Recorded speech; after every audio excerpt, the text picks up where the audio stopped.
Hello everyone. आज की video में हम लोग विलियन चैप्टर का बेसिक डिटेल देखेंगे और इसके बाद में अगले वीडियो में फिर हम बात करेंगे जो इम्पोर्टेंट होगा इस चैप्टर का। तो शुरू में यहाँ पर अगर देखा जाए कि विलियन क्या होता है, तो अगर विलियन को डिफाइन करना है तो दो या दो से अधिक पदार्थों के समांगी मिश्रण को हम विलियन कह सकते हैं। देख सकते हैं यहाँ पर लिखा है दो या दो से अधिक पदार्थों का समांगी मिश्रण विलियन कहलाता है। एग्जाम्पल में अगर हम यहाँ पर देखें तो चीनी का जलीय विलयन। हकीकत में क्या होता है कि अगर आपको कोई चीज़ विलयन के रूप में देखनी है तो उसमें जो विलय की मात्रा है उसको विलायक के सापेक्ष ही आपको इस्तेमाल करनी है, तभी जाके वो विलयन बनेगा। कहने का मतलब मिश्रण आपका समांगी होना चाहिए, यानी कि विलय का और विलायक के सापेक्ष जो अनुपात हो वो एक रेशियो में होना चाहिए। तो ये आपका एग्जाम्पल हो जाएगा चीनी का जलीय विलयन, यानी कि जो शरबत होता है वो एक तरीके से देख सकते हैं विलायक अर्थात जल जैसा ही होता है। ठीक है। और इसी जगह पर अगर आप दूसरा एग्जाम्पल लें तो नमक का जलीय विलयन। ठीक है। तो अगर नमक को जल में डिज़ोल्व करेंगे तो वो भी आपका विलयन बन जाएगा। इसी तरीके से अल्कोहल है, अगर उसको आप जल में डिज़ोल्व करें तो वो भी आपका विलयन बन जाएगा। ठीक है। तो कहने का मतलब है कि दो या दो से अधिक पदार्थों को आपको मिलाना है और उनको एक निश्चित रेशियो में मिलाना है, अर्थात उनका समांगी मिश्रण होना चाहिए, उसी को आप विलयन कह सकते हैं। ठीक है। तो इस तरीके से ये हो जाएगी विलयन की परिभाषा।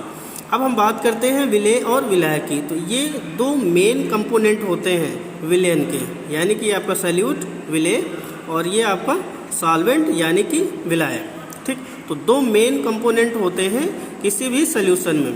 तो अगर हम यहाँ पर विलायक को डिफाइन करें तो विलयन के जिस घटक की मूल भौतिक अवस्था विलयन जैसी होती है उसे विलायक कह सकते हैं, है ना।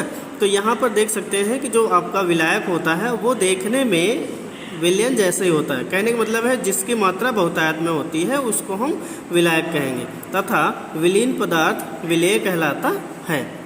तो जिस चीज़ की मात्रा कम होगी या जिस पदार्थ की मात्रा कम होगी उसे विलेय कहेंगे। यानी कि यहाँ पर दो कंपोनेंट हैं, तो एक आपका बड़ा कंपोनेंट या प्राथमिक कंपोनेंट जिसे हम विलायक कहेंगे, और दूसरा जो कम मात्रा में इस्तेमाल किया जाने वाला कंपोनेंट है उसे क्या कहेंगे, विलेय कहेंगे। तो ये हो जाएगी परिभाषा। अगर हम यहाँ पर एग्जाम्पल देखें तो जो चीनी का जलीय विलयन है, ठीक है, तो चीनी यहाँ पर विलेय होगी और जो जल होगा वो विलायक होगा। तो यहाँ पर ये जलीय विलयन शब्द इस्तेमाल किया गया है, तो समझने के लिए जो जल है उसको हम क्या मानेंगे, विलायक, क्योंकि जो जल है वो विलयन जैसा ही होगा, और जो चीनी है यानी जो कम मात्रा में है उसको हम क्या बोलेंगे, उसे बोलेंगे विलेय। ठीक है। या साइड में अगर देखा जाए तो जो घुले उसे विलेय, जो घोले उसे विलायक और जो बने उसे विलयन कहा जाता है। ठीक है। समझ में आया। कहने का मतलब है जो घुले उसे विलेय, जो घोले उसे विलायक और जो बने उसे विलयन कहा जाता है। अब यहाँ पर आगे देखते हैं कुछ टर्म दिए गए हैं विलयन चैप्टर से रिलेटेड, जैसे कि तन विलयन क्या होता है। तो बच्चों अगर किसी विलयन में विलेय की मात्रा कम है तो वो आपका तन विलयन होगा, और अगर विलेय की मात्रा ज़्यादा है तो वो आपका सांद्र विलयन होगा। ठीक है। तो यहाँ पर परिभाषा देख सकते हैं कि जिस विलयन में विलेय की सांद्रता कम होती है तन विलयन कहलाता है। यानी कि आपका जो विलयन है उसमें दो कंपोनेंट होते हैं, विलेय और विलायक। तो अगर विलेय की मात्रा कम है तो जो सॉल्यूशन बन के तैयार होगा वो आपका तन विलयन होगा, और अगर विलेय की मात्रा ज़्यादा होगी तो वो आपका सांद्र विलयन होगा। तो एक लाइन में दोनों डेफिनेशन यहाँ पर देखी जा सकती हैं, अलग अलग दिखाई गई हैं। तो तन विलयन में जिस विलयन में विलेय की सांद्रता कम होती है तन विलयन कहलाता है। ठीक है।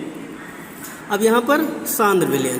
तो सांद्र विलयन में क्या होता है कि जिस विलयन में विलेय की सांद्रता अधिक होती है उसे हम क्या कहते हैं, सांद्र विलयन कहते हैं। ठीक है।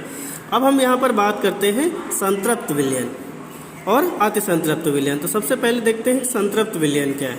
तो बच्चों यहाँ पर जो संतृप्त विलयन होता है उसमें होता क्या है कि तृप्त करने की जो कैपेसिटी हो किसी भी विलयन की फाइनली, उसी को हम संतृप्त विलयन कहते हैं। मतलब ऐसा विलयन जो तृप्त हो चुका हो या एक तरीके से सेटिस्फाइड हो चुका हो, उसी को हम संतृप्त विलयन कहेंगे।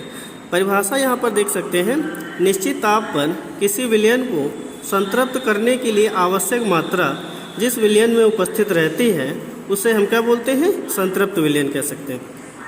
अगर एग्जाम्पल देखा जाए तो जैसे मान लिया जाए आपका जो जल होता है उसमें जब शुरुआती दौर में चीनी को घोलते हैं तो वो तेज़ी से घुलना शुरू हो जाती है, और जैसे जैसे आप चीनी घोलते जाएंगे तो घुलने की दर घटती जाएगी, और एक समय ऐसा आएगा जिसमें उस जल में चीनी के घुलने की दर रुक जाएगी। अर्थात उस स्टेज को हम क्या बोलेंगे, तृप्त या संतृप्त स्टेज। जिस स्टेज में चीनी का जल में घुलना रुक चुका होगा उसी स्टेज को हम उस विलयन की संतृप्त स्टेज कहेंगे, और उसी सॉल्यूशन को हम फिर सैचुरेटेड सॉल्यूशन या संतृप्त विलयन कहेंगे। ठीक है, अब हम बात करते हैं अति संतृप्त विलयन।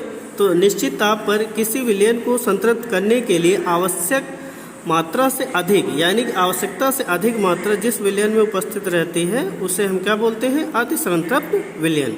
कहने का मतलब है कि टेम्परेचर को अगर कांस्टेंट करें और उस स्टेज में किसी सॉल्यूशन में कोई विलय के तौर पर मटेरियल को हम आवश्यकता से अधिक डिजॉल्व करें तो वो आपका एटलीस्ट जो सॉल्यूशन बन के तैयार होगा उसको हम क्या बोलेंगे, अति संतृप्त विलयन। कहने का मतलब है जो आपका सोडियम थायोसल्फेट होता है उसको अगर पानी में गर्म किया जाए तो वो पूरी तरीके से अति संतृप्त स्टेज प्राप्त कर लेता है। ठीक, अब हम बात करते हैं सॉल्बिलिटी की, विलेयता की। ठीक है, तो निश्चित ताप पर किसी पदार्थ की वह मात्रा जो 100 ग्राम विलायक को संतृप्त करने के लिए आवश्यक होती है पदार्थ की विलेयता कहलाती है। मतलब इसमें भी एक लिमिट है। कहने का मतलब है कि टेम्परेचर को आपको कांस्टेंट लेना पड़ेगा निश्चित ताप पर कोई भी पदार्थ, और उसकी कोई भी मात्रा अगर 100 ग्राम सॉल्वेंट को डिज़ोल्व करने के लिए या उसको सेटिस्फाइड करने के लिए यूज हो रही है तो उसे उस मटेरियल के सापेक्ष हम क्या बोल सकते हैं, या उस सॉल्यूशन के सापेक्ष हम क्या बोलेंगे, सॉल्बिलिटी या विलेयता बोलेंगे। ठीक है, तो कहने का मतलब है कि अगर आपने निश्चित ताप रखा है और उस निश्चित ताप में किसी पदार्थ की मात्रा ली और उसको किस में इन्वॉल्व करना है, 100 ग्राम विलायक, तो 100 ग्राम विलायक में आपको फाइनली या ज़्यादातर क्या लेंगे आप, जल लेंगे, तो उसमें इन्वॉल्व करेंगे। तो जो वो मात्रा 100 ग्राम विलायक को संतृप्त करने के लिए यूज करी जाएगी उसी को हम क्या बोलेंगे, विलेयता बोलेंगे। मतलब एक तरीके से जो घुलने की कैपेसिटी होती है किसी भी मटेरियल की किसी भी सॉल्वेंट में, वही उसकी सॉल्बिलिटी को इंडिकेट करेगी। अब यहाँ पर हम लास्ट में देखते हैं विलेयता को प्रभावित करने वाले कारक। तो विलेयता को प्रभावित करने वाले 3 प्रमुख कारक हैं। एक तो ताप है, मतलब अगर ताप को बढ़ा दिया जाएगा तो विलेयता बढ़ जाएगी। दूसरा विलेय और विलायक की प्रकृति, यानी कि जो आपका विलेय और विलायक होते हैं उनकी टेंडेंसी या उनका जो नेचर होता है वो भी सॉल्बिलिटी के लिए उत्तरदायी होता है, क्योंकि विलायक के अंतर्गत आपका ध्रुवीय विलायक और अध्रुवीय विलायक होता है, तो उनके सापेक्ष भी उनकी सिचुएशन मायने रखती है। और तीसरा विलेय के कणों का आकार, तो अगर विलेय के कणों का आकार छोटा होगा तो वो आसानी से किसी भी विलायक में घुल जाएंगे। तो इस तरीके से ये 3 मेन कारक हैं जो किसी भी मटेरियल में विलेयता के दृष्टिकोण से जिम्मेदार होते हैं। पहला आपका ताप, दूसरा विलेय और विलायक की प्रकृति, और तीसरा विलेय के कणों का आकार। तो आज की वीडियो में हम लोगों ने सॉल्यूशन यानी कि विलयन चैप्टर के अंतर्गत बेसिक डिटेल के बारे में जाना। कल हम बात करेंगे इकाइयों के बारे में। कुछ भौतिक इकाइयाँ हैं विलयन की सांद्रता के सापेक्ष और कुछ रासायनिक इकाइयाँ हैं। ठीक है, धन्यवाद।